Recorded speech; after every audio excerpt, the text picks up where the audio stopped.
नमस्कार। आज चलतु ऑफिस पाई रेडी हवा आउ हनुमान चालीसार महत्व विषय रे किछि कथा कहिबी।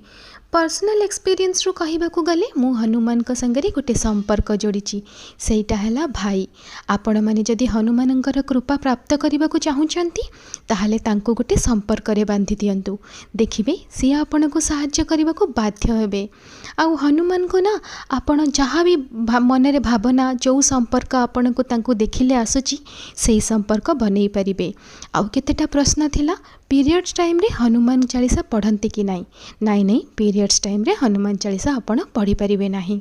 अच्छा, हनुमान को मुझे जमते बेले भाई बनईची सेतिक बेले ना जेते बेले भी मते दरकार पड़े भगवान हनुमान केमिति ना केमिति मते सहाय्य करंती। आउ आपण मानको भी करिवे निश्चिंत।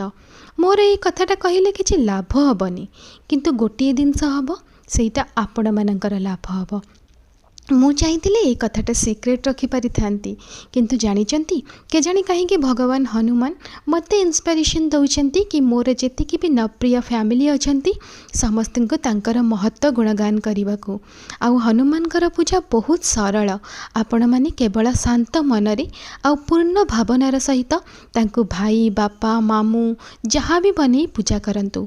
आउ देखिबे आपणकर मनस्कामना निश्चिंत पूर्ण हब आउ पॉजिटिविटी भी मिल।